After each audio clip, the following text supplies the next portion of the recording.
Yeah. Yeah. Yeah. Yeah. Yeah.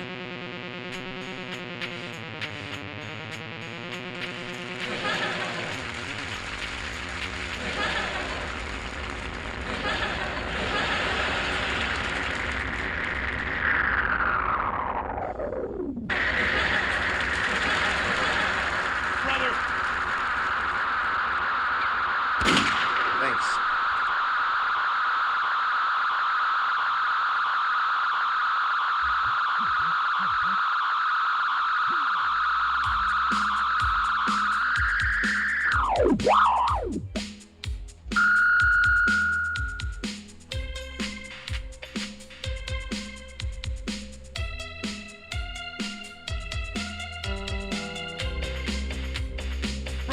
Brother, big dude. Yeah. Hi, am I on the air? Yep. Goodbye, girlfriends. This thing replaces you. Goodbye, girlfriends. There's just no need for you. Goodbye, girlfriends. I like this more than you. Goodbye, girlfriends. I'm rifting without you. Yeah.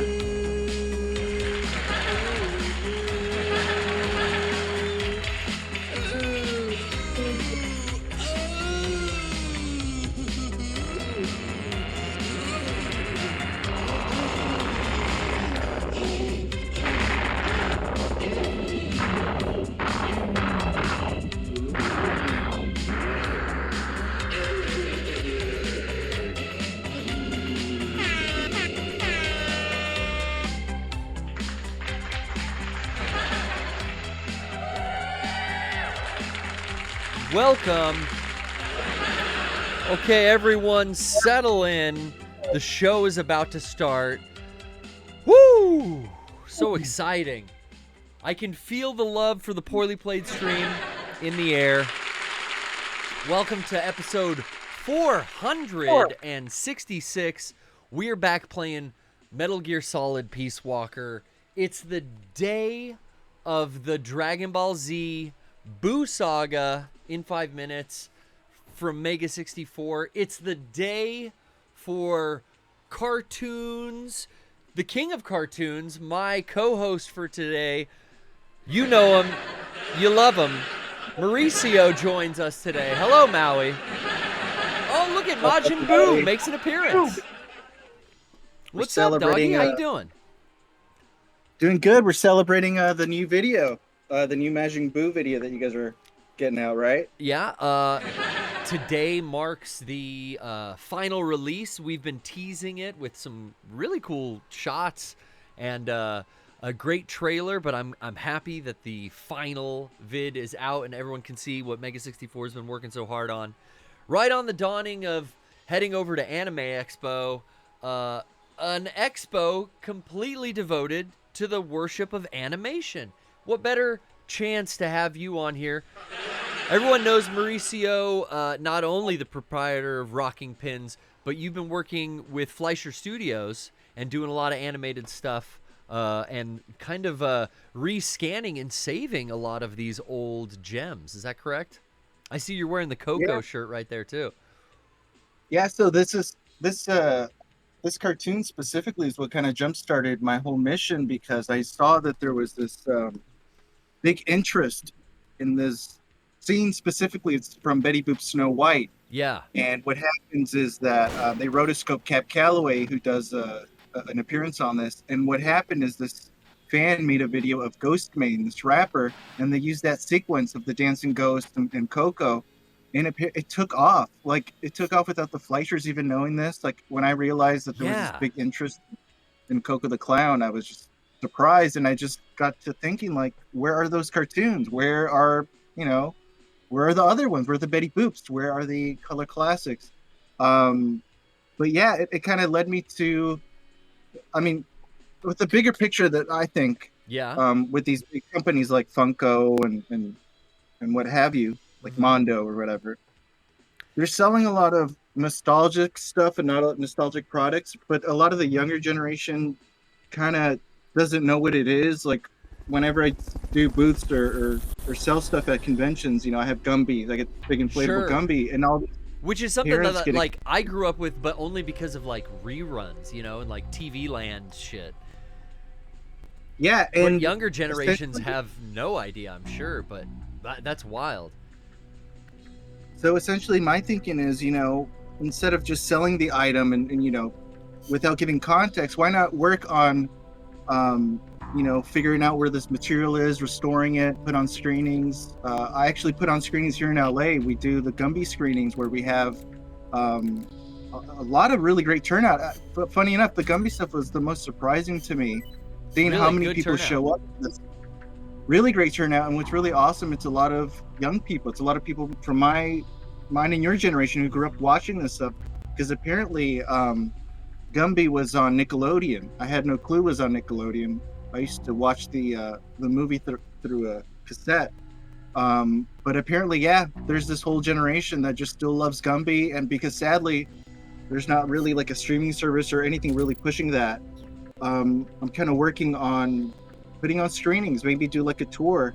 But that'd going be back to the fun. Fleischer, That because already the- the screenings that you do in LA are cool, and then like the stuff that we've streamed before, where we've DJ'd over some of these silent cartoons, like Me, You, and Disco in the past.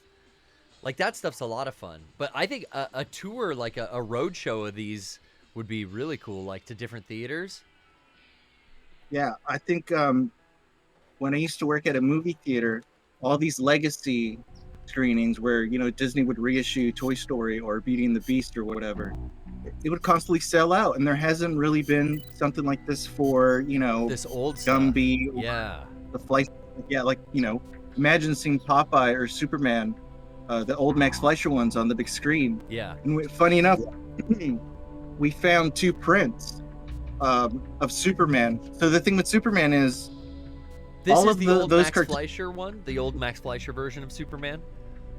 yeah, the old awesome. That's kind of those cartoons are what inspired the later Batman animated series that happened on Yeah. on Big- Warner Brothers. That big barreled chest of his, and then like the rotoscoped punches and everything are like very iconic, I think, in those cartoons.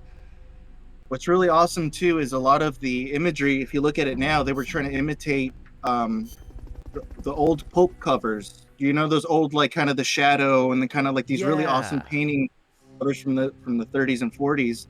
So basically, they were trying to create that into animation. But essentially, all of those are public domain.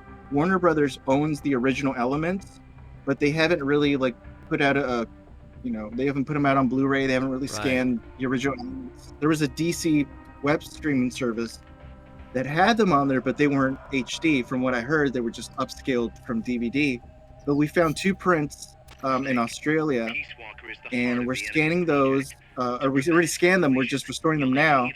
But essentially, through this whole restoration process, working with Paramount, working with the Fleischer family, we managed to get a panel for Comic-Con. Oh, that's fucking And- awesome. And I want to show off. We're gonna be out at Comic-Con as well. This is like coming up soon. Like Anime Expo's right around the corner, but man, then Comic-Con's here. Okay, what am I looking at? These are some. Oh wow, the cartoons of Max So- Fleischer. I reached out to Sean Dickinson, who actually does the posters and art for Cuphead, Oh for the yeah. video game. And I reached out to him, and we commissioned this poster that we're going to give out. If you attend the screening, which is going to be on July 23rd on a Saturday Okay. at 3:00, we're giving out these limited edition posters. We're going to have actually 4 variant colors of So this. This But screening is going to be at the San Diego Comic-Con Convention Center. yeah. Awesome, dude. That's sick. Yeah, because I'm sure you know how difficult it is to get Oh. in the convention, let alone a panel. Yeah, I mean, Um, Mega 64 has only really been doing panels at Comic-Con for the last couple years. That was like one of the last things you know, we'd been presenting on the show floor and running a booth there forever. But then getting the panel was like, it's not easy. So congratulations on that. And to show that I stuff, did not think I was gonna get it. yeah, but that's awesome, man. I think it's like right place at the right time. Like, I'm excited to go to Comic-Con. Last year when I went, it was this kind of like Comic-Con light, but this version really feels like this will be the first year where they're trying to get back to what's safe and normal, as close to normal as we can do safely. But the right place at the right time. I tried to get a booth because I'm only there for the panel, but yeah, apparently, you know, I was there at that special edition when I was actually did have a booth there. Yeah, you did. They're saying that, you know, oh, that was a special one, and you have to be, you know, with us for about a couple of weeks to get on the main one. I was like, all right then. Those fuckers, they wouldn't renew you for. It's not like, hey, you helped us out in the COVID year. You did us a solid by coming and taking a chance. We're gonna reward you with a new spot every year. That's not how they operate. Well, let's just, you know, I don't know the way this works. You know, let's just hope maybe this panel is That's the thing. Garrett's payback for that. First the booth. I like the way you're spinning it. First the booth, now the panel. Next year, both. We'll do it up. And that just shows you that there really is a big interest in the Fleischer cartoons, especially from the public, because you got to think of it. They made the Popeye stuff, which is the funniest thing, the funniest cartoons I think of the 30s. Yeah. Superman, which is, I mean, come on. Personally, I think that's the best Superman. I don't know what you want to call it, series, or the best version of Superman outside of the comic books. Like that is the ultimate Superman. Because for me, Superman's such a it's such a like weak and simplistic character design because it's so old. It's hard to modernize it, and I almost would prefer it in that original format, like you're saying, like. I'm telling you, I gotta Jim show Caviezel. you one day. I don't buy his I gotta show you. his CG mustache. But There's, the animation, I'll buy that. Dude, I mean that stuff's legendary. I posted a clip because it was a couple of weeks ago. It was Superman Day. I guess it was like the first time Superman was Had a day. created. He had a day on Twitter, and right before I went to sleep, I saw that and I was like, oh, I should put a clip of the Superman cartoon. And the next day I woke up, it went to like 1 million, 2 million, Bruh. 3 million. It ended up at, it's one of my pinned tweets on the Fleischer Tunes Twitter, but it's got right now, I think like 4.5 million views. It's crazy on that what Superman. hits. Yeah, like the Betty Boop stuff and the Gumby stuff. Like, it's so cool that you're tackling all of these franchises. The thing, I think what happened with the Superman clip is there was a lot of comments from young kids and young people that have never seen that before. And that just shows you that, you know, unless somebody's pushing this out there, people are not going to find it. They're not going to know that this was out there. Yeah. But yeah, the Superman stuff is amazing. We're going to show the restoration that we're doing on that, on the Coco cartoons, on the Betty Boop stuff, Color Classics. The Fleischers have been put out 2 feature films in the 40s, Gulliver's Travels and Mr. Bug. Were these and those have been animated? restored too. Animated? Yeah, they're features? yeah. So right after No White, Max Fleischer was like, look at the success of this feature film, because at the time they didn't think people would sit down to watch a full feature film. They would think people would get tired, or it was so weird at the time. Yeah. But because it was so successful, Max went to Paramount and said, look, now can I try a full feature film? And and they got the okay, and it did well. It was released in Christmas, Gulliver's Travels. Maybe if you see a couple scenes, you might remember it. But yeah, we're restoring everything. We're going to be showcasing that at Comic-Con, which is going to be awesome. So you got a lot to showcase.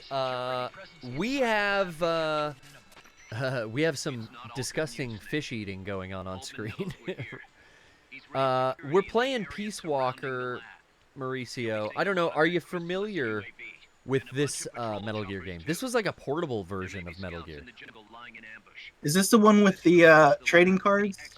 I think that was Metal Gear Acid. I don't. Did that have trading cards? It had 3D goggles, but this one had This one had all the cutscene and all the artwork done by a comic book artist named Ashley Wood, who I'm a particular fan of. Quite particular. But this mission is, I think I have to, like, find some laboratory. So don't mind me. I'm just going to be trying to play through as we cover all... What's that? Do you know if there's been a Metal Gear Solid animated film?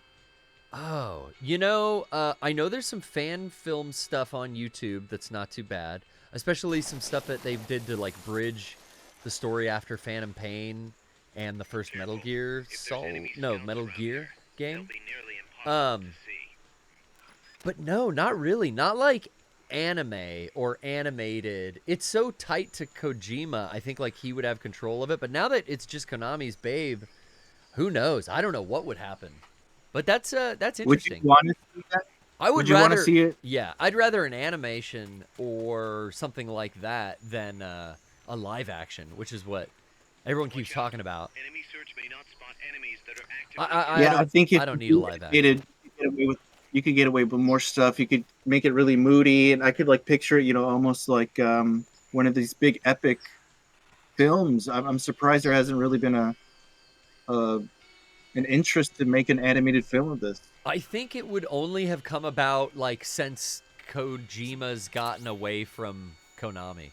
But, like, I keep hearing rumors that they're in talks to be getting along again, and who knows? Anything's possible. But yeah, it's weird that hasn't happened yet. Being the Has there been a game so popular? A Resident Evil animated about that first game, about that story? Well, not really the first game, but Capcom started doing those Resident Evil CG movies, particularly based around Leon and Claire, and it would all kind of take place after Resident Evil 4. And there's like 4 or 5 of those, I think. There's a few of those. Yeah. But Capcom's with that. Konami hasn't really done anything like that. But I'm glad that Metal Gear left the live action to us, because we did all our sweeted Metal Gear in 5 minutes video back in the Dizzy.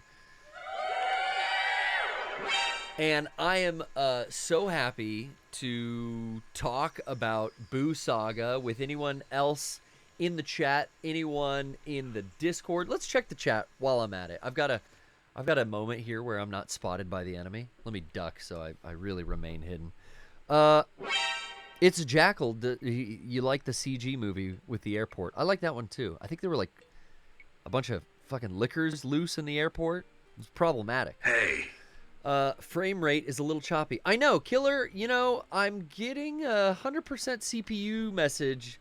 So we're burning the processor. I'm burning chips, Mauricio. I think because for the first time I'm using screen capture in Discord. I'm sending my picture so Maui can see what we're displaying. It's definitely putting my computer through the paces because I'm at 100% CPU usage. GPU usage is 82. Ooh, it's not looking good. We might have a meltdown, Maui. Let's try this peach flavor Boo drink. Let's see if that can. Oh yeah, where'd you find that? At the swap meet? Giselle Rodrigo's girlfriend works over at Little Tokyo, so I think this is one of the Japanese stores. Oh, okay. I can't believe this guy was right here the whole time. He woke up and I. This one's for Mega 64. Congrats on the Majin Buu video. Here's what I'm gonna do to help with the choppiness, as Maui christens us. Cheers, kampai, as they say. I'm gonna drop the game capture. I mean, it's a fucking portable game, right? Let's drop the game capture to 720. Boom. That will possibly help our little frame rate issue here.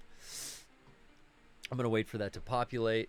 So, I did want to say, if you haven't, stop watching the PPS right now. Hit pause. Thank you very much. You can have one kiss. And then get your ass over to the YouTube channel and watch the new Boo Saga in 5 minutes. Fabulous performances. I want to shout out the homie Robert IDK, and Frank Howley, to name a few. So many friends came by, and a lot of new friends were made on the set of filming this. But it was a great fucking time. Nathan Barrios, if you don't know, now you know. You know the homie Nathan. I think you've hung out with him a few times, Maui. Okay, thinking if my mic was off. Yeah, Nathan comes out to my brother's parties all the time. Oh yeah, I always he's see over him. at the Carne Asadas. The kickback. Hey, you ever heard of Crazy Cat? That style looks really familiar, but E.E. Cummings. I gotta get you some Crazy Cat. Dude, you're all about it. Dude, Give I'm me the- telling you, this classic stuff is amazing. Well, you so. brought some really cool classic cartoons. So after they've watched the Majin Buu saga, now they're back here. Later in the show, and Dead Vector, I'm going to get to your call. I see you in the Discord. I want to talk Metal Gear. I want to talk about your new video. Vector had a brand new video about the sins of Big Boss. It was fantastic. I also want to talk, what was I saying? I'm so easily distracted today. Missing Brian, as always. We do miss our King Lord. Boo Saga. Could we watch? We're gonna watch. We're gonna watch these Coco the Clown cartoons that you brought in 2 for us, right, Maui? Yeah, one's a really awesome one where Coco goes to hell. The other one, he puts on a show for some cats. So that's gonna be awesome. I previewed the cats one, and I felt like, wow, this is right up my alley.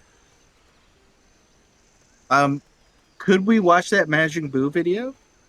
The entire thing. I mean, I don't know if we could. Yeah, we own it. We could stream that video for sure.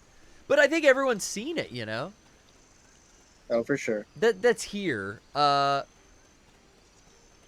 You're trying to pull an audible when I don't got my Captain Brian here. I'm fucking scrambling. I'm scared. I'm like, could I do that? I could do that. Shit. This whole stream is going to be a lot of watching videos, not any Metal Gear playing.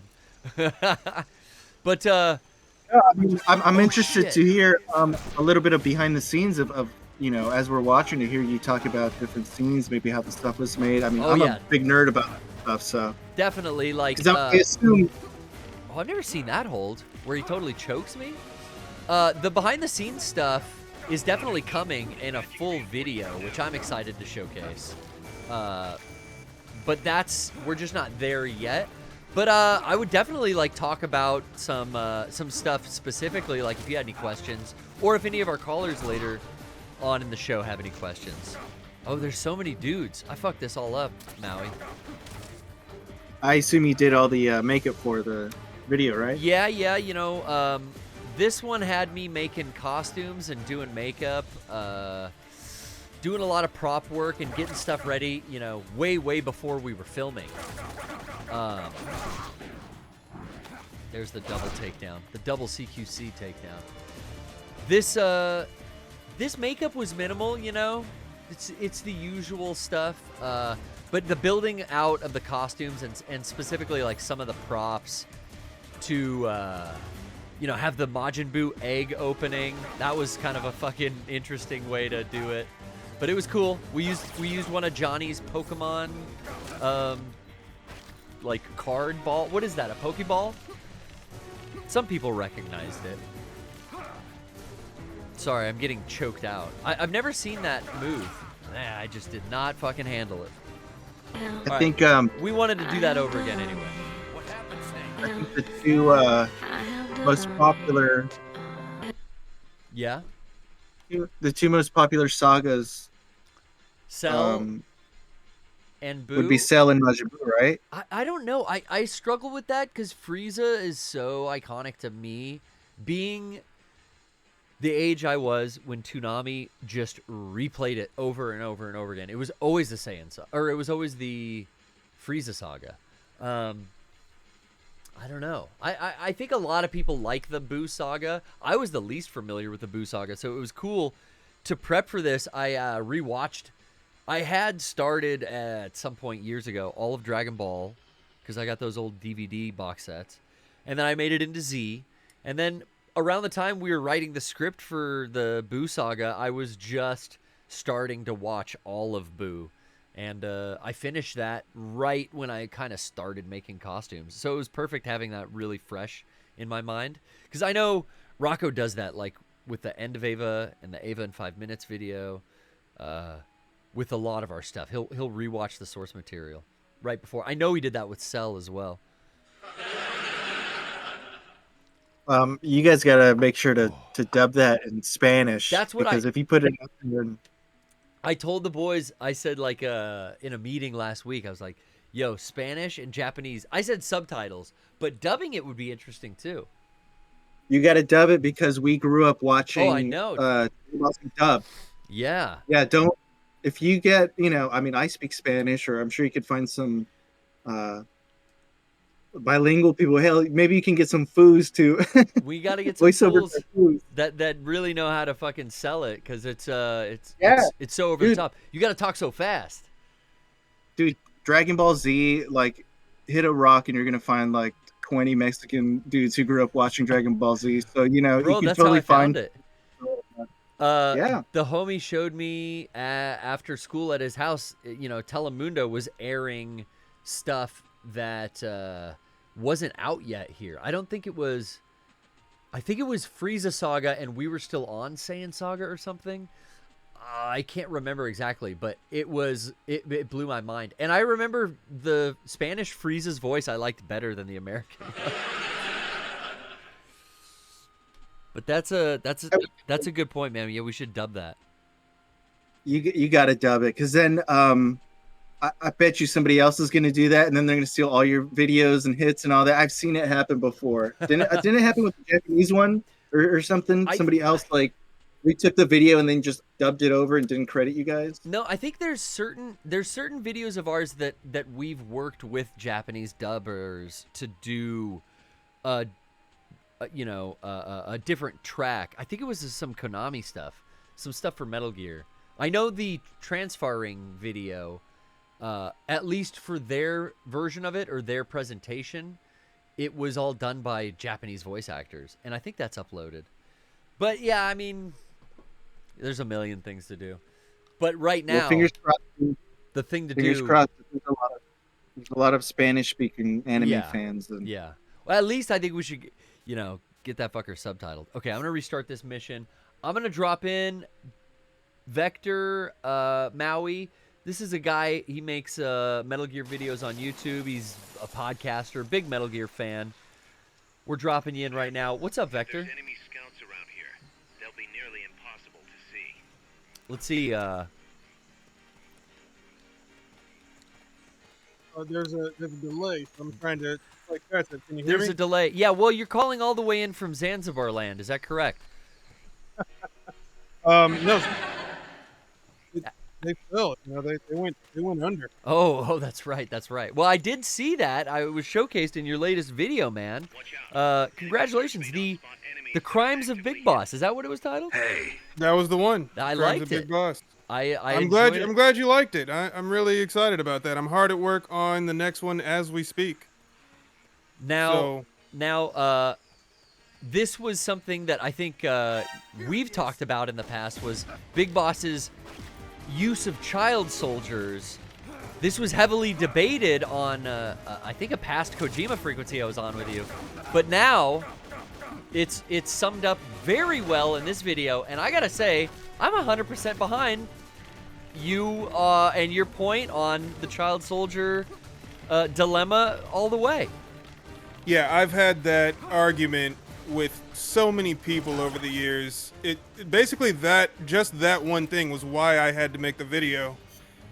After dealing with so many people, just everybody's complaining like Big Boss used child soldiers and Chico this and whatever, and and I'm like, dude, no, look, just look at all this that we have here. So there's a lot of evidence. Yeah. There's a lot of evidence. It points to Big Boss being a hero of children, a savior, if you will.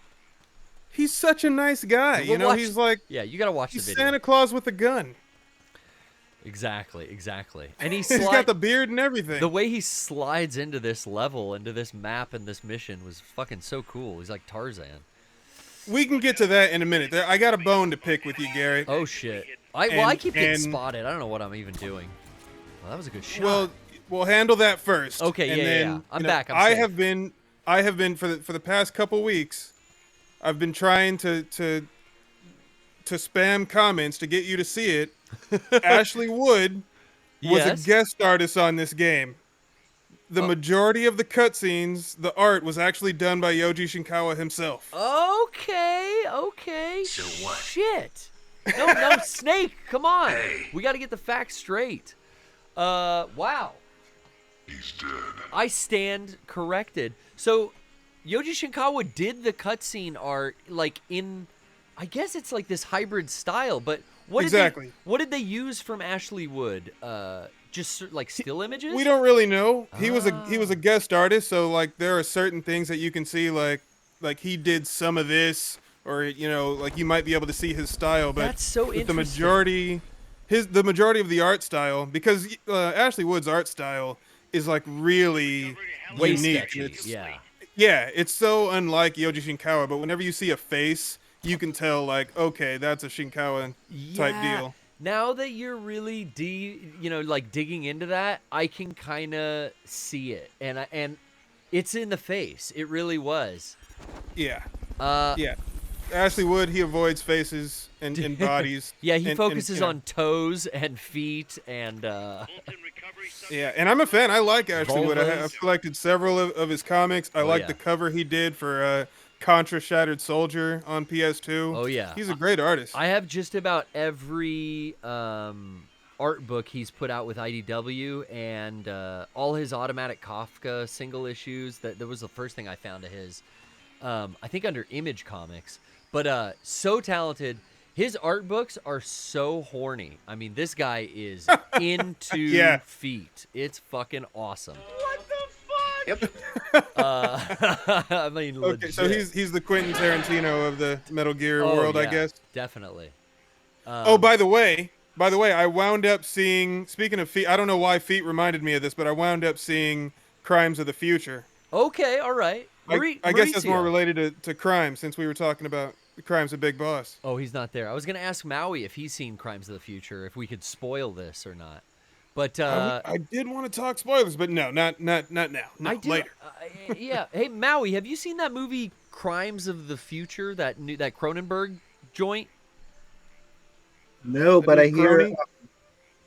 No, but I hear Mad God is good. The Phil Tippett stop motion. Oh, I want to. Oh man, I gotta check that out. I want to see that.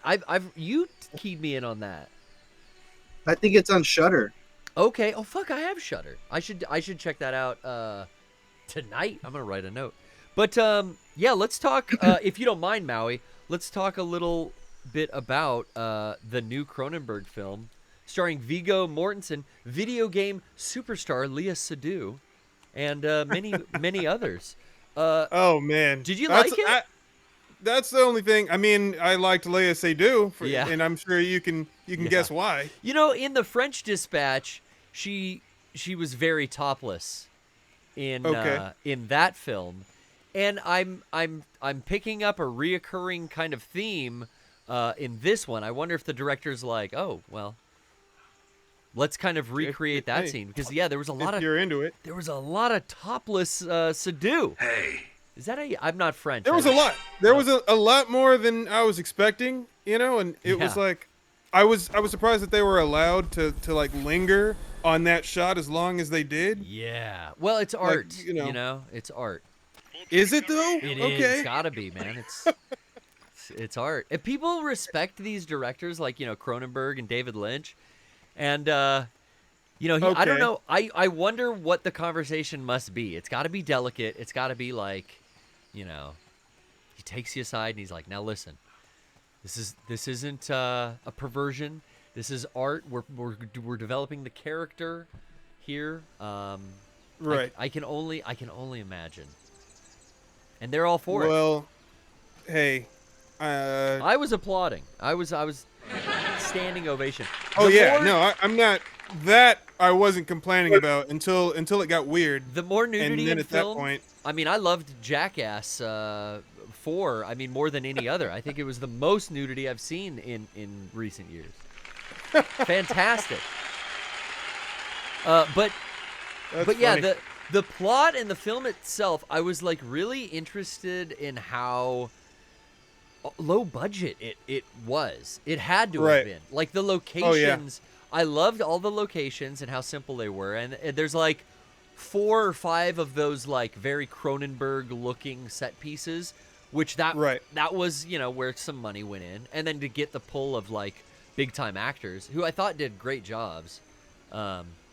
But yeah, I really liked it visually too, like how they dealt with the gore. Like the movie deals with a lot of surgery, so there's a lot of like visuals of like surgery, dead bodies, like artistic surgery where like people have like sewed themselves back together in weird ways. Very like body horror stuff, which is great.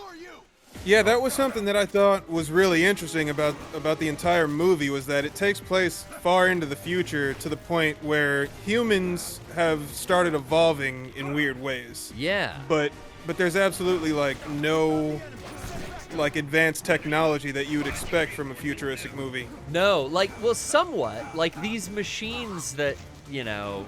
Right. The like- machines, but aside from the machines though, there's like, Not much. you know, like everybody lives in a slum. It I almost- didn't see a yeah. It almost seems like the machines that what was the main character's name? It was like, God, it's such a funny name. Tarson something. Oh, Saul. Saul. Tarson. Yeah, Saul. Saul has these like very Cronenberg looking machines, like a bed, a chair, this surgery like coffin thing. And they're Right. almost talked about as like those are relics from the past.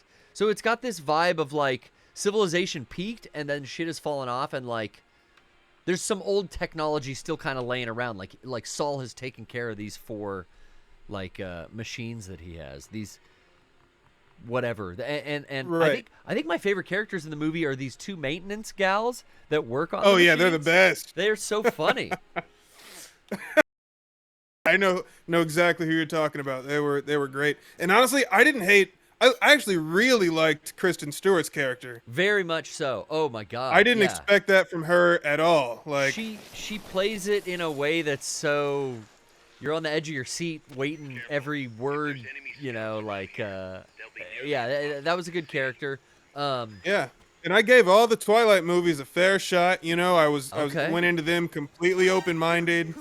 But with this role, I was like, wow, I had no idea she was capable of that. No, it was that really opened my eyes. I hadn't seen her in much else that I liked her in. You know who? She's also great in American Ultra. Have you seen that? No, that's where she's like a sleeper Eisenberg? cell, right? Yeah, he's like it's like what's it, Manchurian Candidate? Yeah. Yeah, I that one's a lot of fun. There was one more. There was another actor in it that I was surprised. I'm trying to think. And nothing happens. Oh well. Sometimes I'm just, you know, it's the Metal Gear. It's the It's Metal all Gear. that Well, sneaking. I've restarted this mission like 5 times. These guys are so well camouflaged. These snipers are just fucking with me hard. Oh, Rocco, yeah, grab a mic. Hold on, Vector. Give me 1 sec. Standing by. You're on. Hello. You're on. Hey, Hear me? yeah. I just wanted to share some breaking news. I know Mauricio You is, here? yeah, Maui, you there? Okay. I thought you guys. Oh, look at that! Wow. Oh, he's got just the perfect drink for today. Wow. Yeah, Great to see. it's, I wanted to share a Hollywood rumor I just heard. This is brand Hollywood- new? This is Hollywood breaking news, and I thought I don't know if you've heard about this, Mauricio. Maybe you already have.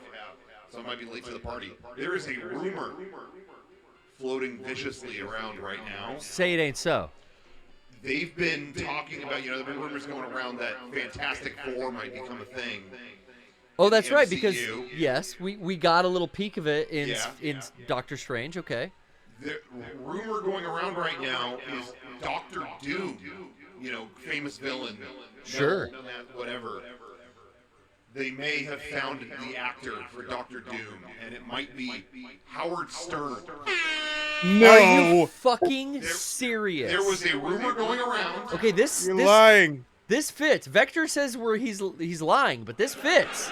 There's a rumor going around already, and then I guess people were saying online today, they were like, he had like hot mic at some point during the show today where they're like, yo, it sounds like he's, because they asked him about his summer, and at some point he mumbled like, I got this Doctor Doom, or whatever. He said something where they were like, did he just say Doctor Doom? Like.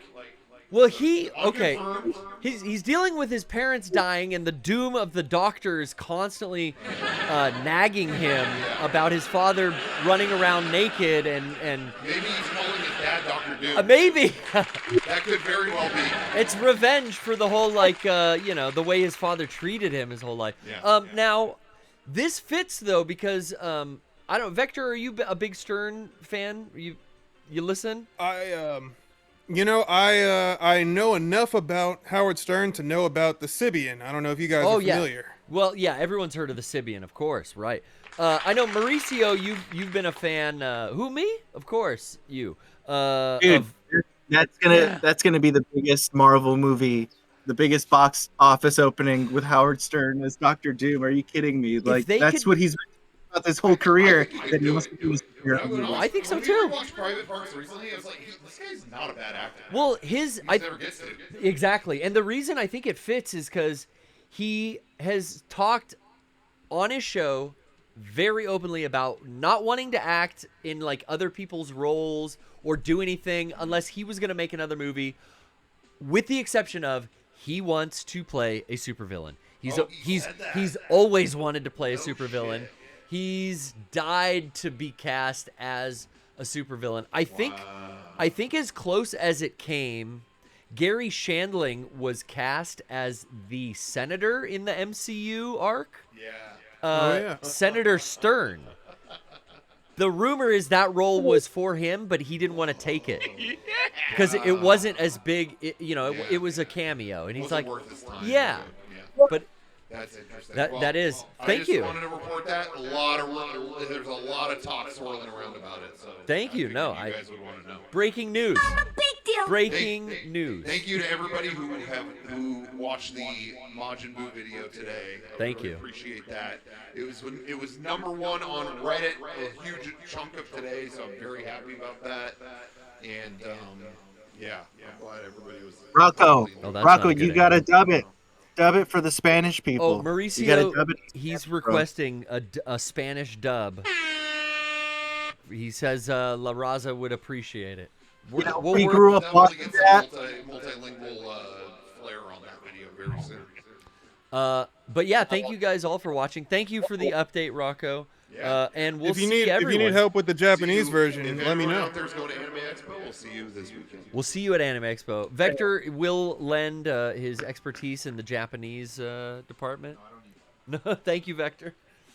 You mustache is crooked. Okay, let me go back, if I can, to the gameplay. Vector, that was breaking news, but was there anything else you wanted to cover? I mean, the movie, we kind of got into it. It's a good ass movie. I just wanted, the main thing was just Yoji Shinkawa did most of the art for the cutscenes. Thank you for clarifying. We need to walk that back. I'm going to... Yeah, walk it back. And, thanks so much for liking the video. I haven't had a chance to see the Majin Buu video yet because I'm hard at work on the next Metal Gear video, but as soon as that's done, I'm going to dig into that. I've been a huge DBZ fan my whole life, except for Super. Hey. I hate Super. Let's not get into that. Hey. All right. Well, hey, where can they find you on YouTube? Where can they find this new video? YouTube.com/deadvector. One word, exactly how it sounds. Pull up a dictionary if you need it. They're going to go watch The Sins of Big Boss, and you're going to go watch the Boo Saga in 5 minutes. We thank you so much for calling in again, man. Exchange. Yeah, thanks for having me. Appreciate it. Have a good one. You too. Boom. It's working like clockwork. I mean, not quite clockwork, Maui. I do miss Brian. I do miss my King Lord. Who doesn't? It was his birthday last week. How old is he? I don't know. He's an old fart. Not quite. He's not up there with me yet. Old enough. Gentlemen do not discuss age. How old's Howard now? Like fucking 60 something? You said his parents are still alive? Oh, fucking Ben is turning 99. Wow. But he's got like dementia, and Howard's got him, with nurses and agita and a big pain in his ass. He's always talking about that now. All right, I'm going to concentrate on this map, and then we will get to our first commercial break, and we're going to play. Which one do you want to play first, Maui? I'll let you choose. We got 2 Coco the Clown cartoons queued up. These are new scans? Yeah, so the one of the Runaway, which is basically Coco Goes to Hell, we got from the Library of Congress, and hell yeah. the cat I got from a friend, Steve Stansfield, who runs Thunderbean Animation. He has his own restoration company, but let's go with the Hell one. I think you'll dig that one. Okay, we'll go. Coco will go to hell if I don't finish this level. We gotta advance at least past the first 4 guards. But damn it. Let's see. There's one right here, but there's if I just CQC him. No, this will work. Throw him down, choke him out. Now, the Coco Goes to Hell one. Is it really that obvious that he goes to hell in this? That's He pretty meets edgy. Satan makes a cameo, so yeah. Oh damn. You'll see the Max Fleischer stuff that he did with Coco is really amazing. It's really awesome because if you think of the time, the early 20s, he was interacting. He was making these films that he would interact with an animated clown. That's and the you'll thing see that- on this. Yeah, all of the Coco stuff, it really sticks out to me because it's a mixing of live action and stop motion animation. Or not just, traditional animation. But there's always so much live action of him lighting the cigarette, or this one with the cats, all the cat and kittens are live action. It's so cool seeing that mixture. And it was just, I think it was the 31st anniversary of Who Framed Roger Rabbit a couple days ago. Yeah. And yeah, thankfully enough, Betty Boop was able to be in that film, and that also kind of gave her a second life because, my generation, we love that film. So remember her from there. But yeah, it's awesome to see that, Did that you Max was nice. Did you see the Chip and Dale Rescue Rangers movie? I know it sounds odd, but it hit Disney Plus a little while ago. It was all right. It was more fascinating to think of how they managed to get all these different characters. Obviously, because they're Disney, but some of them that stick out to me was they managed to get Mr. Natural, which is a Robert Crumb character. And if you know the history of Robert Crumb, you're like, how the fuck did they get Robert Crumb in that film? Maybe the family signed off on it or something. But that's so interesting. So Still alive. Oh, he's still alive? Our Crumb is? He's still alive. Oh, so shit. It's not Well, I But hope anyways, I hope he's living out the rest of his years with large women. Did you like that film, the Chip and Dale one? So I really liked it from a fan of animation perspective. I don't have a nostalgic love for the Rescue Rangers cartoon. I could barely tell you the plots. I remembered it was a parody of Indiana Jones and didn't one of them dress up like Indiana? Well, I know he did because they make that gag in the new movie. So, oh shit, this guy saw my ass. Get him. I think the other guy was supposed to be Magnum PI. Yeah, that's always what I thought. It was Magnum PI and Indiana Jones. But I really liked it from this animation perspective, and almost like it being in the same world as Who Framed Roger Rabbit. The way the toons and humans kind of live together. And then it showing all the different toons, like you said, from across the multiverse, the R. Crumb stuff.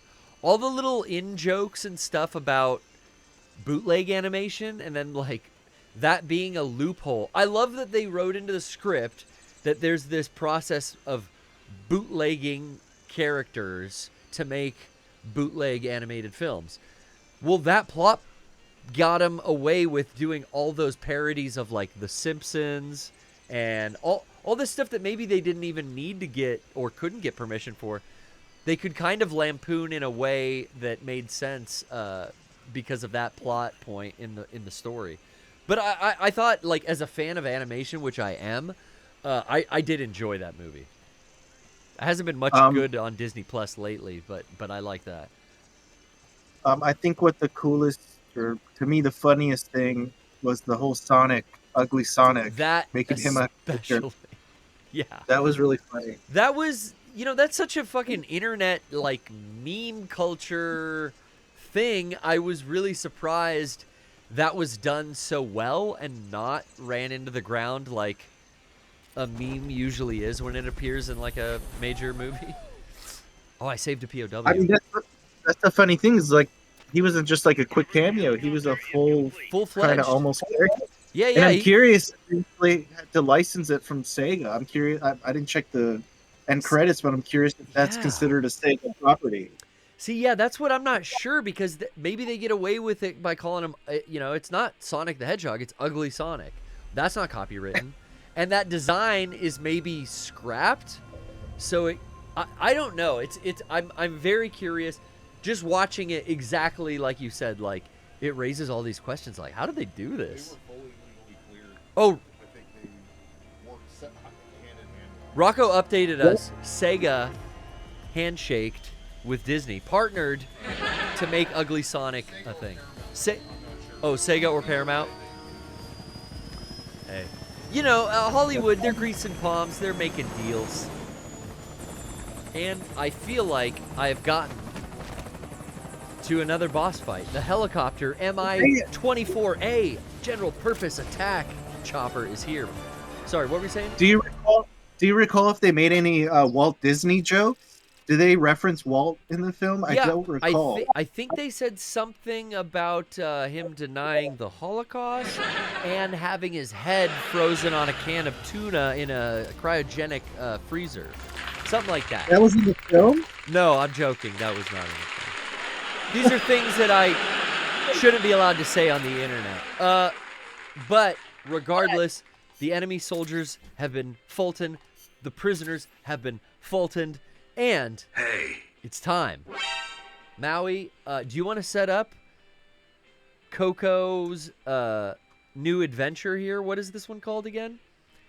So this one's called Coco's Runaway. So it's got Max Fleischer, it's got Coco the Clown, and you'll check it out. Coco Goes to Hell. Okay, we're going to play this. Maui, you said you didn't mind if I play a little beats over it. Maybe I'll fool around. We'll see how it goes. Maybe we'll play some cutscene audio over it. But here we go. Enjoy. We'll be right back after The Runaway. Yeah. Unfortunately, we don't have a budget in the defense department behind us. I understand. That's why I want to ask you something. If you fight any more AI weapons, could you try to gather as many of their parts as you can? That would really make things go a lot smoother. Again, easier said than done. If anyone could do it, you can, boss. You single-handedly took out the pupa. True. Look, if you're not interested, I can just work with what we have here. I'm not trying to force you to take unnecessary risks. You're the boss around here. All right. No promises. But I'll think about it. Great. Also, each AI weapon has a head part that serves as the core of its armament. Recovering a head part will allow you to use the weapon associated with that part. But those guys won't go down without a fight, so don't get too preoccupied with this stuff. Don't worry. I'm not about to risk my life for a bunch of scrap. Boy, we can't keep calling it our bipedal weapon. I had a talk with Miller, and we came up with Metal Gear Zeke. Metal Gear. Zeke. Yep. As you know, Metal Gear was coined by Cronin. And Zeke. It's a name the U.S. military gave to Japanese aircraft that flew during World War II.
Welcome back.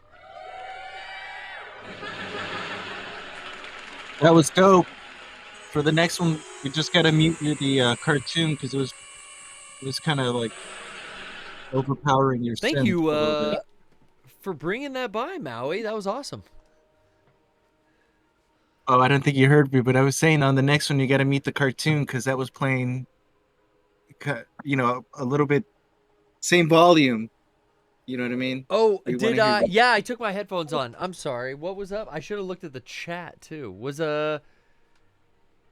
I tried to keep the volume of the cartoon going at the same time as the sound effects. Did it drown it out? I think a little bit, but your stuff sounded much better than what was on the cartoon. So just to hear your stuff more, Oh, so boost mine and pull the other cartoon down when we do the next one. I mean, feel free to just mute the cartoon. Okay, yeah. I was trying to give it, both a little half and half. Merge No, it. because I was hearing on my headphones the stuff you were playing, and it was going with it. So I was like, "Wow, that's awesome!" That's what they did back in the day. They Yeah, would play music with the silent cartoons. So I had fun doing that with you and Disco in the studio a while ago. We played on the green screen here. We set up the turntables and we just jammed out while you streamed some music, or you streamed the cartoons. What was that on your Twitch channel for? Was that on the Fleischer Twitch or the cartoon? Help me out here. I forget what it was called. Do you remember that, Maui? Mauricio? Oh, we lost him. Caller, you're on the air. Yep. Thanks. Maui, can you hear me? yeah, can you hear me? Oh yeah, I can hear you now. He's back, ladies and gentlemen. I was just saying, when we streamed on the green screen against the old classic animation last time, I don't know, probably a year ago at this point. Where did we do that on? Which Twitch was that? Was that the Fleischer Twitch? Yeah, it was on the Fleischer channel. Where can people find you? What's your main Twitch stream? Or are you streaming on YouTube now? Dude, I'm streaming on Instagram now. Shit! I figured out how to. I had to fucking stop doing Instagram because they kept flagging my everything because of copyrighted music. But you're doing stuff on Insta mostly, okay? I mean, that's where I get the most views because I have the most followers on there. So when I go live, that's great. It goes on there. I think because I run the Gumby account. So if you guys like Gumby, follow at Gumby Central, and we do Gumby live streams where I just play random Gumby episodes, and you can watch them on your phone. And then there's Fleischer Tunes, which is if you're into the Fleischer cartoons, at Fleischer Tunes. Yeah, you're mixed up in a lot. I'm mixed up with the Richard Pryor state. I mean, I want came you here to to get show to all of it. Yeah, through Rockin' Pins, it's not only the cartoon stuff. I mean, the comedian archives, the stuff like Richard Pryor's, like you're saying. So yeah, it's mostly all on Instagram, these accounts, though. I did not know that. That's great, though, because when you go live, I do see that instantly I can engage with my viewers on Instagram. And I was doing these cool garage streams, but then all of a sudden it's like, we're going to take it down every 10 seconds because of a copywritten song in the background. So I just found going to Twitch worked. But for you don't have to worry about that. So it's the Gumby stuff. It's Rockin' Pins. Where else can they follow you? You said the Richard Pryor account you run. Yeah, funny enough. Yeah, I'm kind of like the social media manager for the Richard Pryor state. We just got his YouTube channel. Hell yeah. We got the Facebook, Instagram. This year marks the 40th anniversary for Live on the Sunset Strip. I'm not sure if you've seen that one with his red suit where he talks about the accident where he, burned himself. I just recorded a here's a little sneak peek. I recorded a new Funny Rave for an upcoming presentation that the Funny Rave is putting on. And I've done a lot of stuff for them in the past. And this new one, I always love to drop, the stand-up comedian over a music track. So I'd done George Carlin stuff in the past, but this new one, Maui, I used a drop of I forget which album it's from. It's Richard saying like, I snorted a lot of cocaine, my dumb ass. I must have snorted up half of Peru. It's like, but I scratched on it, so he's like, I must have snorted half of Peru. Drops in on the beat. Is kind of a had to be there thing. Fuck you. One thing that we didn't discuss is the new Beavis and Butthead movie. Did you check it out? Right. I did see Beavis and Butthead do the universe. And man, I mean, Mike Judge is consistent. I love that about Beavis and Butthead. It's the same. It's always gonna be Beavis and Butthead. Even those new episodes they made 10 years ago, they looked the same. I did enjoy it. How about yourself? Yeah, it was, it's Beavis and Butthead. What else do you want, Exactly. And it was, people were worried about putting them in kind of this PC world and wondering what they would do. And there was that whole scene, where they're in the college room and they figure out the glitch. They go to a women's studies class at a community college, and they're like, yeah, don't mind us. We're just passing through. And it becomes a teachable moment, I should say. That was great. I thought that was all done really well. And it Beavis and Butthead have always been kind of this archetype of the terrible thing that happens to young males. And I've gotten a lot of lore out of this movie that I wasn't surprised. I was very surprised to get, I should say, that I always ask myself, how did the boys live in this house? How did they not ever get kicked out? No one's paying rent. How are they living at this house? How do they have TV? They don't got cable, but they got the bunny ears, right, Maui? I always thought it was Butthead's house. Turns out it's Beavis's mom's house. It turns out, yeah. So that was finally revealed that it was Mrs. Beavis has paid for that house this whole time and just left town, and they lived there in squalor, for years that way. I was happy to get an answer on that. So if you notice what the new, because there's still going to be new episodes coming out. Oh, really? And if you notice in the plot, essentially they started in the 90s, but when they entered into the black hole, it sent them to 2022. Yeah. So in the new series, it's going to be Beavis and Butthead from the 90s, but they're in 2022. And I'm curious because we didn't really see that much of Stewart or you got Mr. a little Anderson. Todd. There was a little Todd cameo, which I like. Todd's the guy with the killer on it. The Am I right? Gets spoiler alert, he gets killed. Hey, go figure. Okay. He gets his head chopped off. I'm gonna mount up for. We've got a big fight coming up right now, Maui. This is the helicopter battle. I probably want full auto for the manpower. You know what I'm saying? Hold on, I'm gonna go use the bathroom real quick. M116, yeah, do that. Bathroom break. While I load out, let's hear a DiCamillo classic. I need to get some copies done. I need to get some copies done tonight. Okay. I need a lot of numbers, a lot of other things. Can you help me with that? What is?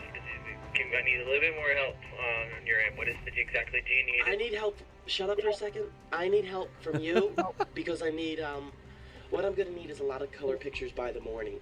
Color copies? Copies? Yes. How many?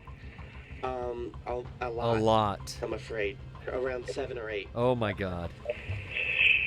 That shouldn't be a problem. What they are maps of the United States this time. I'm sorry? I couldn't hear you? What did you say? I'm sorry, I couldn't hear you. I thought you said shit face to me. I'm very sorry. It's very hard to hear you. Could you please speak up? Is this Paul? Yes, it is. Okay. I just wanted to be sure he was helping me. Paul, do you think you could help me with something else? What is that? Uh-oh. Possibly, if you tell me what it is that you need. It's something that I might ask of you to do for me in a time of need. Uh-oh. If it Paul. has to do with copies, I can try to help, but I can... Oh, there will be copies. Is there anything else I can help you with? You know how you load I'm the sorry? copy machine? Paul. God damn it, I swallowed. Paul. I'm sorry, I'm not... I was saying water after I work all day on the net. Working on the net Paul, gets what me I want all from you, sweaty. I want to dress you up like a little girl. Paul, and I want to I'm put afraid this conversation just ended. No, I want go to the corner, Paul. You get in that corner. Get in the corner, Paul. Sorry. Oh, Paul. Get in the corner. Get in the corner, Paul. Maui, Hey, we're back. Yeah. Have you been watching the show Barry on HBO? No, you know, Trish watched it, and I've seen a few episodes, but I have not seen Barry. I think you'll dig it. I don't think they're an hour long. I think they're 30-minute episodes, so you Okay. can I think you'll really dig it. It's really cool. Yeah, Bill Hader it's just turned, from being a comedian, to this really awesome dramatic action stuff. Yeah, I Really- know Killer DLS in the chat. I've seen him post about it. I've really liked what I saw. It was fucking gruesome as hell. It was super gory, the stuff I was watching Trish watch. But yeah, it seems right up my alley. It seems like a Breaking Bad or like a Better Call Saul type of thing, right? Similar? Not really. No? Okay. No, it's more he's a hitman, so there's not really like this. Oh, okay. This hitman who wants to be normal, he sees that acting, that might be something that he's good at, and he just wants to pursue that, but obviously he needs to make money, and he's into that whole assassin world. So Yeah, it's hard. It's hard to get out, You try to get out, and they keep pulling me back in. I've been watching a lot of vintage Siskel and Ebert reviews, and man, I love that stuff. I'm not sure if you were a fan, but just them reviewing the classic stuff and them bickering about certain films. Yeah, I mean, I remember them always being on TV, like when my parents would be watching like afternoon, late night TV or whatever, like Siskel and Ebert reviewing the movies. And I'm Gene Siskel. I'm Roger Ebert. I give it. Yeah, they did always argue. That would be like a thing that you'd even see in like parodies, like The Simpsons would do a Siskel and Ebert arguing. I guess that's the good formula, is like your two hosts shouldn't get along and agree on everything. They had a whole episode in The Critic. I'm not sure if you remember that show. With John Lovitz. Dude, I remember that episode. Hell yes, that was great. The Critic was severely underrated. And they actually got the guy there. And there was at one point, because it was made by the same production team that did The Simpsons, so they even had a cameo of the Critic in The Simpsons. Oh, I think that's funny. I love that show.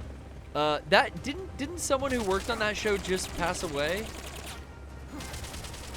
I thought I had heard that. Maybe like a voice actor. They worked on Class B Cluspo stuff too. They worked on Rugrats, and they worked on I forget what the show of their own was. Chad, help me out if you can remember.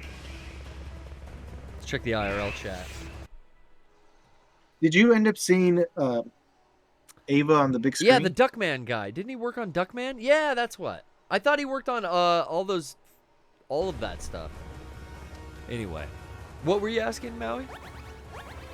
Did you end up seeing Ava on the big screen? No, I thought that there are going to be some screenings coming, but I didn't hear of any happening yet. Did you know that well, what is it? 4.0 or 3.0 plus 1.0 that got a US screening? Cuz I heard G Kids is going to do it down the line. but I didn't know if it happened yet.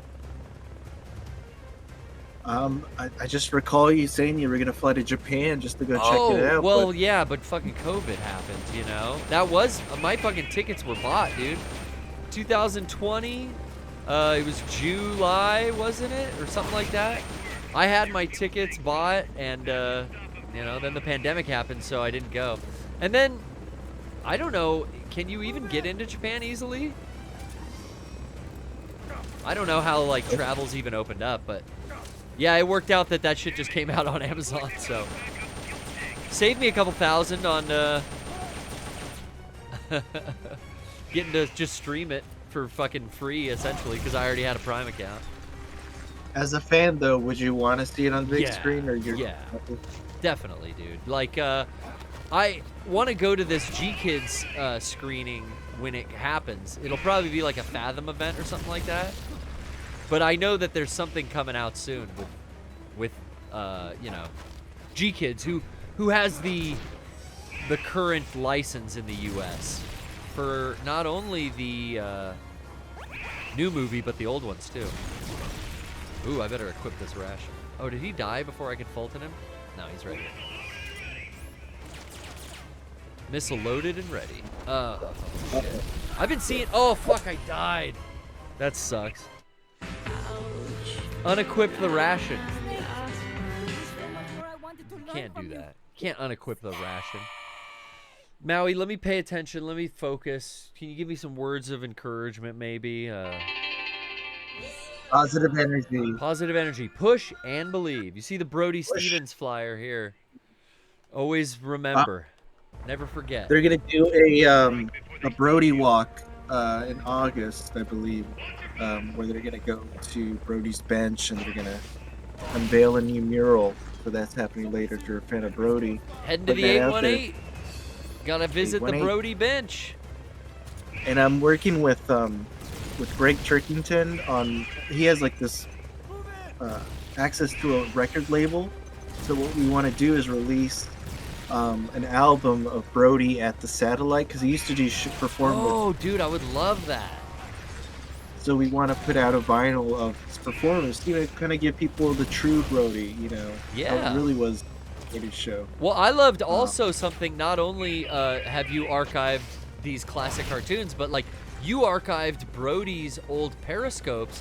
He used to periscope his whole set in the main, not in the main room, in the, or no, was it in the belly room up front or wherever, at the Comedy Store? Everywhere. He was the Prince of Periscope. He'd periscope walking down the street and periscope drumming at home. You got it. Improv in a bar. Some of his best performances at smaller venues. I loved seeing the archived periscopes that you had and you would upload and relive the sets. You know, the old 2 a.m. fucking 4 people and Don Barris in the audience, and that's it. Good times. The good old days. What's that? Panel? Are you gonna have a panel on anime? Yeah. So Anime Expo. I should get to this here. Boom. Anime Expo is coming. The 1st through the 4th.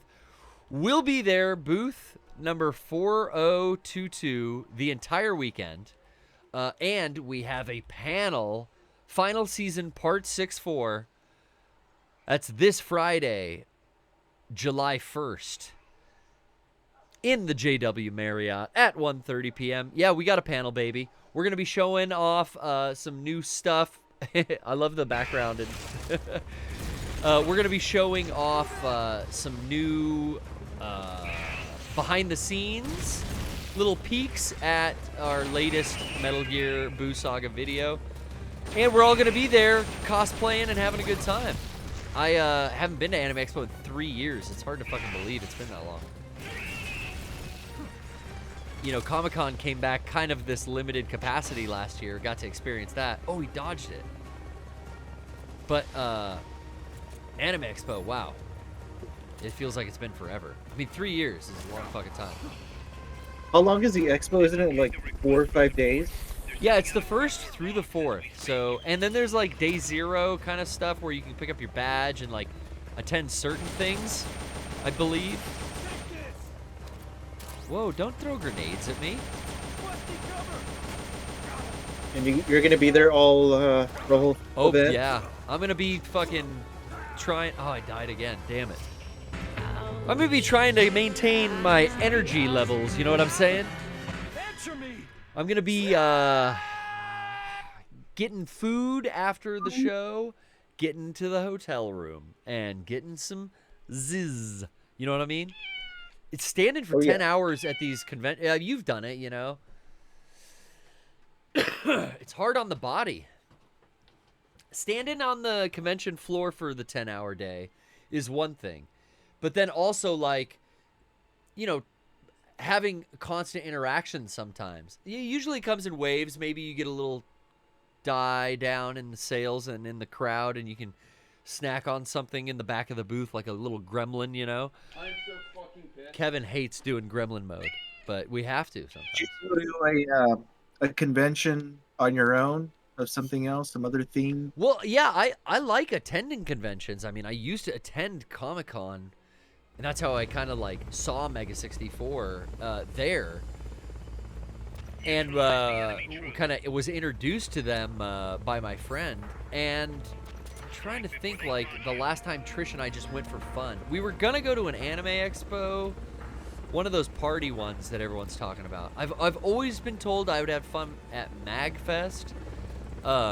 Anime LA, I think, was the last one I went to just as an attendee. But also, I was DJing the rave that night. So, yeah, I was kind of an attendee, but also I was working that night. So, yeah, I haven't really been just as a you know, an attendee in a long fucking time. I think you might like Monsterpalooza. You heard of that one? Yes.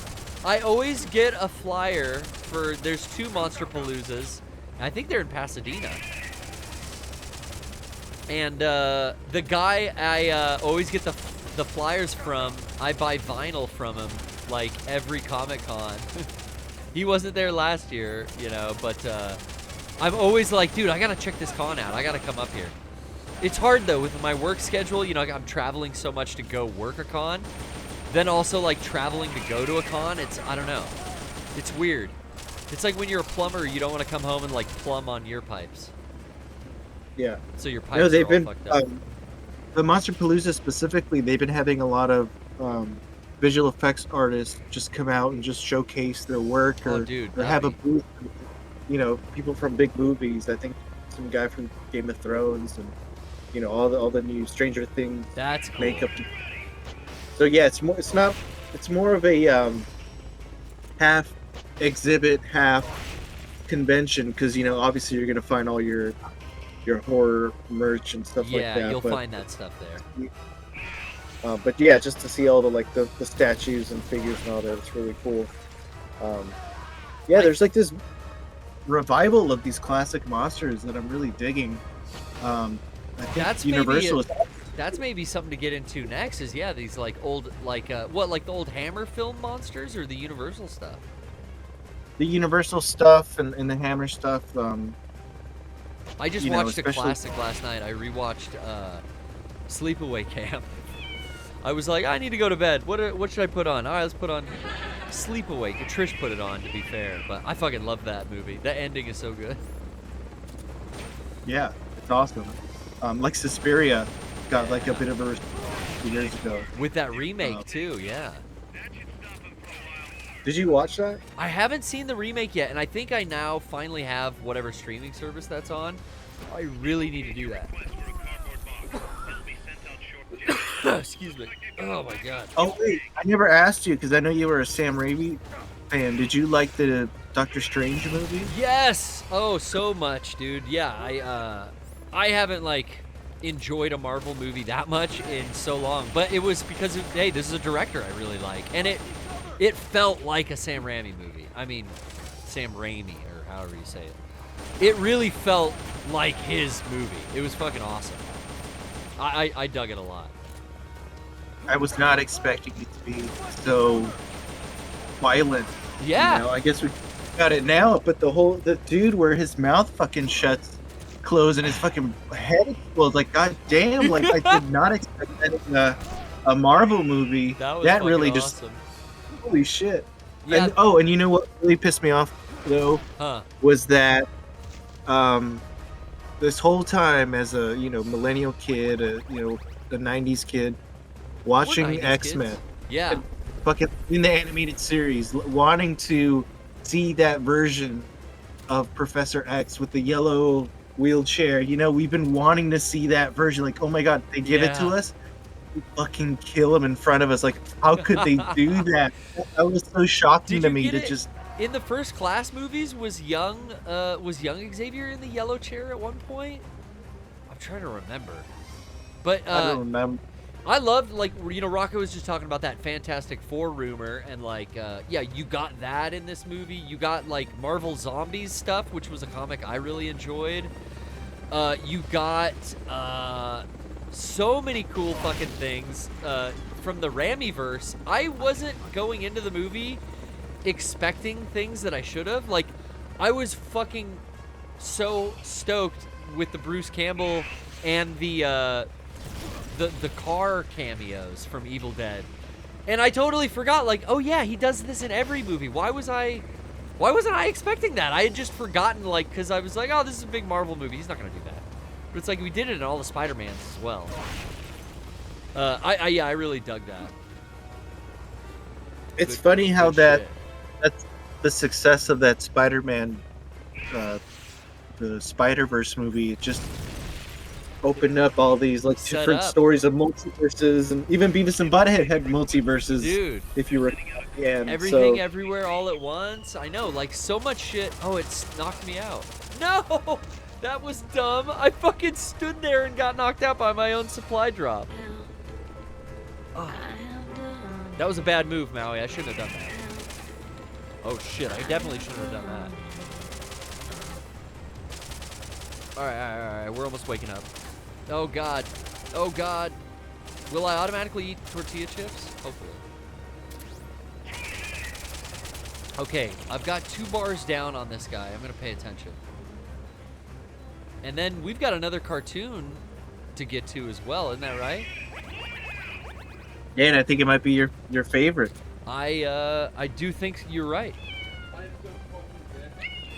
Kevin's allergic, so okay, let me reload this. Did you I'm not sure if you want to announce this, but you have a new member of your family.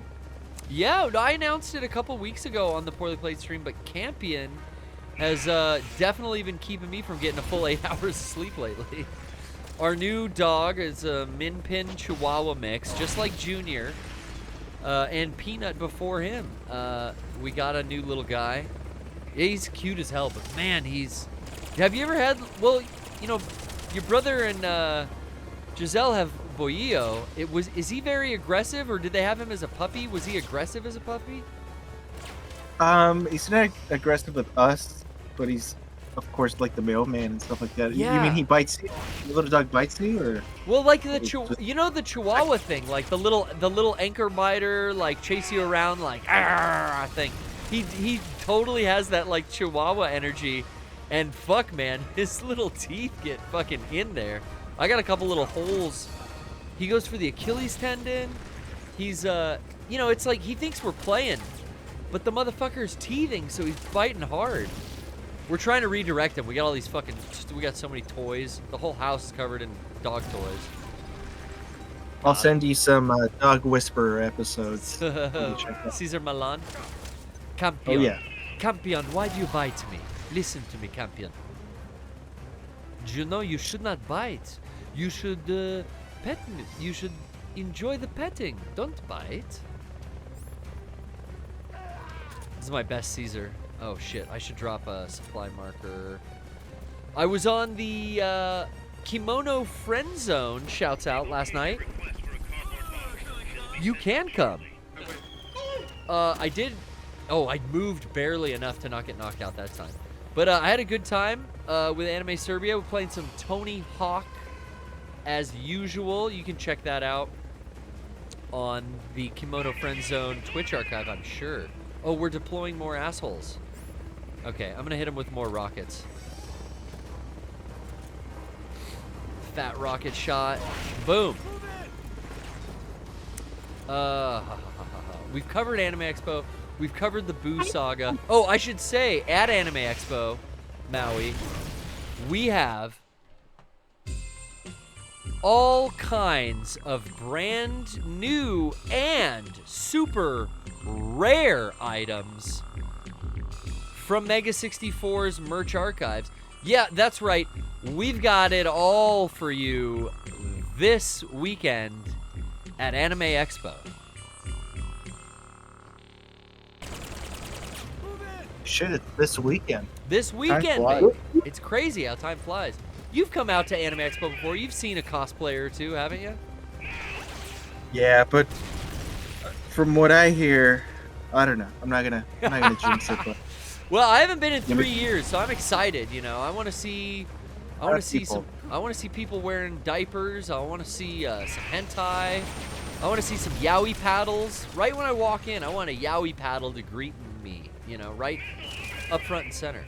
I want it to feel like old times. I want to go to the J-List booth and see VR goggles on some poor, horny young man straddling a blow-up waifu, you know? I want to see those body pillows with inappropriate, lewd things all over them. sign me up. That's just me. I'm getting horny now just thinking about it. See, I don't need the sound drop when I'm shooting an M16. I just say it. And it works. And it works. Okay, I'm going to drop another supply marker. I'm really kind of going about this very laissez-faire, you know, this whole fight. There was supposed to be a voice actor convention that got canceled, so. Ah, really? I ain't got fucking panels or conventions this weekend. I need to get on that circuit, you know, like I'm such a fan of animation, and being that, you know, everyone who's a fan of animation or anime, they want to be a voice actor, and like I'm lucky enough to be able to do that a couple times, and maybe some more stuff around the corner. Who knows? More to announce soon, but the voice acting convention, that'd be something cool to get in on, man. Get in on that signing circuit. What do they make? Do it. What George Takai, I think he makes like $80 a signature. Danhausen's making like 30. William Shatner, he's easily in the hundreds. That's your top tier, William Shatner. How much do you charge? $20? I'd do it for free, baby. That's probably where I make the mistake. I'll do the signage for free. I'll do the photo. That's where I'll get him. I'll get him with the selfie. You'll take the photo with your camera. Yeah. And they gotta pay you. Yeah. File. They gotta pay me to upload it to my Google Drive. Oh, I missed? Yeah, You fucker. To the Dropbox link. Yeah, I'll send you the you PayPal me $20. I'll send you the PayPal. I'll send you the Dropbox link. I think you can do that. They Probably. where they give them a YouTube link. They take a photo and say, "Here's my email. Just contact us and come get your photo." Kind of like how Disney or whatever. Smart, man. Oh shit, I keep wasting rockets. Let's see. That ain't a waste. But we're Loving out. rockets. Yeah. You can't get a suntan. Actually, they brought back all the music videos for the Beavis and Butthead. Yeah, if you go to the episodes, they're on there. So the old episodes on Paramount Plus have the music videos back in? Yep. That is fucking awesome. I remember there was like Danzig videos, a bunch of Megadeth. There was good shit in there. They announced that for the film, they're like, along with the film, we're gonna have some remastered episodes with the music videos. Oh, that's fucking great news. Okay, I'm gonna drop. They're on there. That's great. I need to rewatch those because I was stoked on the new episodes, but I was kind of disappointed that they weren't riffing on old music videos. Like that's really what I loved about that show. I think a lot of people agree with me. So for the new they were smart to the new answer series. that. For the new series, we're apparently gonna look at TikTok videos. See, I think that's smart because in 2022, I don't need them looking at music videos. But the old 90s, that was like what they would watch. It totally makes sense. Now they would be watching, like, yeah, social media shit. Stupid reality TV stars trying to fucking sell face cream and girdles. This guy thinks he's gonna... Oh, shit, he shot me right in the face with a rocket. Maui, I took a rocket to the dome. Who? They gotta get Christina P to show them some TikTokers. God. Christina P is like, I think I have too big of a crush on Tom's wife. You know what I mean? Uh-oh. Well, she's just such a... Especially, God, when they put her in that outfit for that one pay-per-view they did. With all the tattoos and the big tits and everything. That, I wish Christina would just show me how those big tits fart. You know what I'm saying, Maui? Have you ever seen Tom Segura live? Would you ever go see him? Yeah. Wait, have I seen Tom live? I would. I would love to go see Tom live because I've seen a lot of my favorite comedians live. Well, you know, I've just seen a lot from the podcasting kind of era live. Like I would love to see, I guess, Tom, Bert. No, I've seen Bert. I saw Bert down at the San Diego. What was that? The American Comedy Co. One of those shows like during Comic-Con where like Red Band opened, Tony Hinchcliffe and Ari Shaffir came out, and then Bert came out, Doug Benson, and then at the very end Joe Rogan came out. Yeah. But I'm trying to think. Were you at that show with me? You went to one of those American Comedy Co. shows with me during Comic-Con. Yeah, but did we see Diaz? Did we see Joey Diaz? Diaz? I don't think so. Because I've seen him before, but I can't remember where. It might. But no, I would love to see Bill Burr. Never seen Burr. I've seen Stanhope. I've seen. I haven't seen Greg Fitzsimmons, which might be one of my favorite stand-up comedians. Greg Fitzsimmons would be great. Bill Burr's probably got an expensive ticket now. Motherfucker's a Star Wars star. You got to see him at the Forum or something. Yeah, you gotta. He's gonna come in on his helicopter. But I would love to see Tom. I would love to see Christina. I love Christina almost as much as I love Tommy. Tommy Buns. Who else did I see? I saw Louis C.K. Before the masturbation. That was cool. Oh, the captain's out. Eat this, Captain. That's what Tennille said when she ended the group. Maui, we've done it. We did the mission. The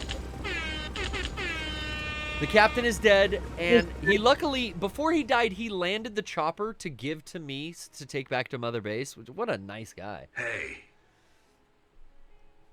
And I quickly, because they've been so patient, Maui, I want to drop in the other one all the way from Australia.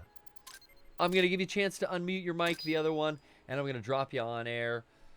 Welcome to the show, Maui of Rockin' Pins and the Fleischer Restoration Project. What do you call that? Where can they find you on Instagram for the Fleischer stuff specifically, Maui? At Fleischer Tunes. That's right. That's right. Yeah. The other one, you're joining us now. Hello. Hello. Hi there. Hey, how's it going? Are you enjoying the show so far? I'm greatly enjoying the show. Good to hear it. It's not over yet, but we're very happy. How do you like it so far? Exactly. Well, you got Maui and I here. I've captured another helicopter. I've made a new sneaking suit, among other things. The Dragon Ball Z video's here. Anime Expo's right around the corner. So's Comic-Con. What else is there to say, Chloe? That Dragon Ball video was fucking awesome. I thank you so much. I appreciate it. It truly is a labor of love to do those in 5 minutes.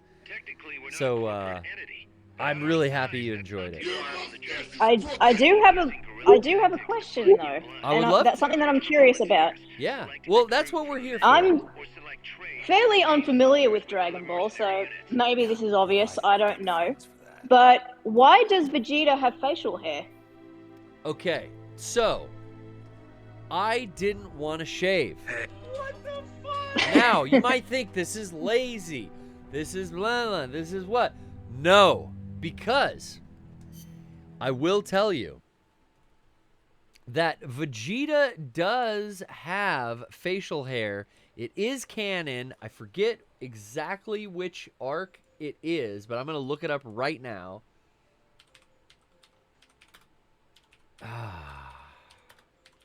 You were curious as to why I would have facial hair. Chloe. Yes, like that. It's not a nitpick. Like I noticed it Of course, because yeah. Sean didn't have facial hair, but you did. So I was wondering if that was a creative choice or whether it was like you said, you just didn't want to. Well, I believe that. So when we first here, many factors go into this thought process. So like when we first started these Dragon Ball videos, it wasn't even really the Frieza saga. It was the parody where like Piccolo goes Super Saiyan and like all this other stuff happens. But specifically to the Frieza saga, it was so long ago. I think that we just got me to play Vegeta. Maybe my facial hair was a little smaller and it just fit it to where, excuse me, however it came about, they didn't need me to shave. And then like the Cell saga happened and it's like, well, you kind of have like more facial hair as the show, goes on. Like that kind of makes sense. Like, all right, we'll allow it. And then here we are with Boo, and it's like, yeah, keep growing Vegeta's mustache and beard. And I will show you now here in the full screen of my Google image search. There's a lot of Vegeta with facial hair. I probably spelt fecal hair, I think. Hey. Don't look, show results search instead for... Your mustache is crooked. Facial hair. How did I even fuck that up? Okay. But, yeah, Maui, what do you think? Do you remember Vegeta with facial hair? His father, King Vegeta, had facial hair. You remember those old Batman episodes? Yeah, the animated series? No, the old from the 60s with Adam West. Oh, yes. Adam West. Yeah, I remember that. So Cesar Romero would play the Joker. That's right. But he would refuse to shave his mustache, so they would just paint over the makeup. So well, that's what funny. Majin Buu looked that way, right, Chloe? Funny you mentioned that. Yeah, I was just thinking like Derek with the pink face paint on, and he had the Cesar Romero mustache going on. So there's and then there's a third factor that kind of fills in the gaps with the DBZ suited videos, because like with Ava and with Metal Gear, it's like, okay, we're starting. This is the first one. Like we can do this to the T. With Dragon Ball, because we started this back 10 years ago with whenever the Frieza saga came out or whatever, it's almost a little sloppier than our production style just has evolved into. So we're kind of going back to keep them in the same groove, and that whole thing of like Kevin's just got the shitty eye holes and the fucking green makeup all around it, and like, yeah, Vegeta's got the facial hair. Sean's like, Sean has to shave, but for Boo, I think for Cell, I don't know if he shaved as well. But just put the makeup on, over everyone's beard. It certainly worked. But there was, I'm gonna go back to the full screen here.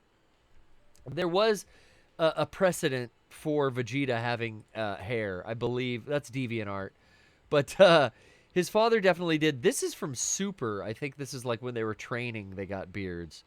But I believe that in one of the fucking sagas, yeah, he has a fucking mustache. Or maybe that's GT. Fuck it, we shouldn't count that. Never mind. You're not a GT fan, are you, Chloe? I'm not. No. Maui, do you follow GT, or I mean, core Dragon Ball is just Dragon Ball and Z, right? Because Toriyama Dragon Ball and Dragon Z. That's where you stop. Who wants to watch Baby and Super Shenron and all that bullshit? Don't even bring it up, bro. Stick to Dragon Ball Z. No way. Exactly. Now, Chloe, before we get to... You're our final caller. Before we get to the last cartoon that we have to play today, out of the Inkwell, the series here that we've been playing. It's the Cats is our next cartoon. Anything else we can do for you on this fine, poorly played afternoon? We beat the fucking boss, and we did one mission. So it's not the best, but it's 2 missions. We'll get more done when Brian gets back. I just wanted to say that I really appreciate the love and commitment you have to restoring traditional 2D animation. Like, I feel that it gets shafted a lot in because you can just make 3D animation with computers and like fuck 2D animation. But I feel like it needs to be appreciated. It needs to be served. So yeah, like I'm an artist. I love that shit. Yeah, you got a fan, Maui. You're doing the good deeds. You're doing God's work. Thank you. Sadly, unless you're Disney or Warner Brothers or some big company that can fund the restoration of these cartoons, a lot of it's just getting ignored and just in vaults, just deteriorating away. But right. It's my mission to just show you this stuff. It's really amazing stuff. The people cannot animate like that anymore. People are spending so much money and trying to get people stuff have lost. Not only like was that process so different, but I bet people have lost those types of skills because of how different it is to draw digitally and animate digitally now. Like you were talking before about that Chippendale movie, and the 2D animation in that just looks like fucking college humor Flash animation, and it just looks like garbage. Looks and like I'm Flash. Just thinking like it looks like Flash animation. I'm just thinking like how much like disrespect do you have towards classic animation to just shit out the 2D animation like that and think, yeah, no, that looks good. Yeah. Garrett, can you do me a favor? Sure. And go to your display, go to YouTube. Yeah. You gotta check this out. I'm This is here. so horrible. Hold on, let me see if I can find it. I'm on YouTube right now, and what's this at the top of this page? Oh, the Majin Buu saga in 5 minutes. Wow, you don't say. Search for who's booing? Go on YouTube. Go to YouTube and search for Confessions from the Heart, HART. And just check out this what they're calling is new animated series. Confessions from the HART? Oh, is this Kevin Hart? Yeah, just watch this. Can I play this? Just mute it if you want. You just got to look at the visuals, but yeah, just I'm gonna go to a trailer in HD. I'm gonna mute that audio. Oh God Almighty. Okay, this is apparently a new animated series from Kevin Hart. Well, I can't knock new and different art forms, but I will say, Chloe, if you could see this as well, this just looks like a fucking emoji movie. Oh my God. It's a Worse than that. Roku original. Oh. I'm happy for Kevin Hart. I mean, he's hard working. I mean, I hope the animators got paid. Bro, look at this. It's Bitmojis. It's like it legit just straight up looks like Bitmojis. But that's probably like kids like that because that's what they're used to on their phones. Like they're all sucked into their tablets and they love Snapchat and they're like, fuck yeah, Bitmoji movie with Kevin Hart. And he funded this, I bet. Like the modeling kind of looks like, what was that movie, Food Fight? The one that was like lost to industrial sabotage. Maui, that was sad. So don't support this this new corporate nonsense. Garbage, exactly. You got to support the arts. That's what Chloe's saying. You got to support these old cartoons. Well, thank you so much for calling in today, Chloe. No problem. All right. Well, we will talk to you next week. And next week, Brian will be back. I'm going to zip you off into the Matrix. Say goodnight. Good night. Now, Maui. Let's end on a good one. I think we should end it not on a song traditionally, but on another beautiful, restored Fleischer tune. Let's set it up. This is from the Out of the Inkwell series. This is It's the Cats. Am I correct, Maui? Correct. So this is one of Coco and Fitz's great animated adventures where they put on a play for some cats. All right. Thank you very much for being here, Mauricio. I'm going to turn this volume a little bit down like you suggested, and I'll hit some tunes to play us out. But anything else you want to plug while this starts up?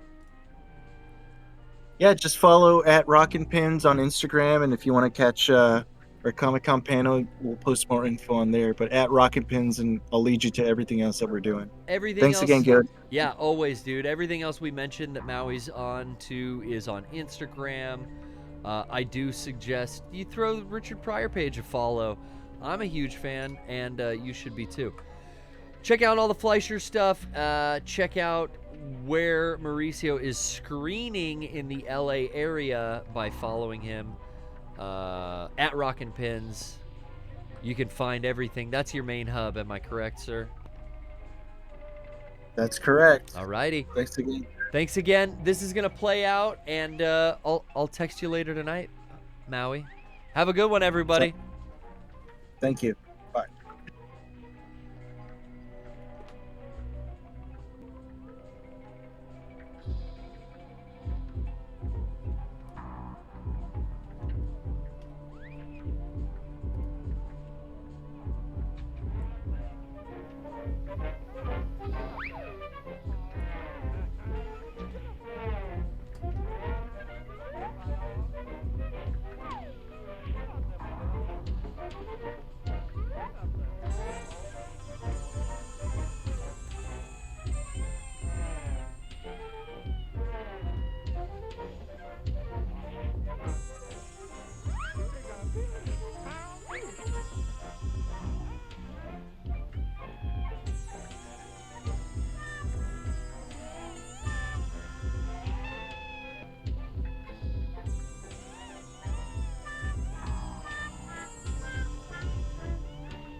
I need help.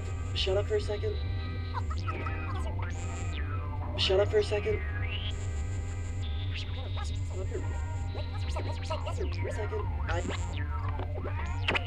I need help from you because I need what I'm gonna need is shut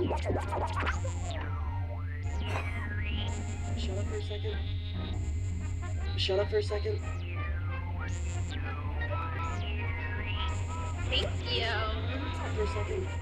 I need help. For a second. Shut up for a second.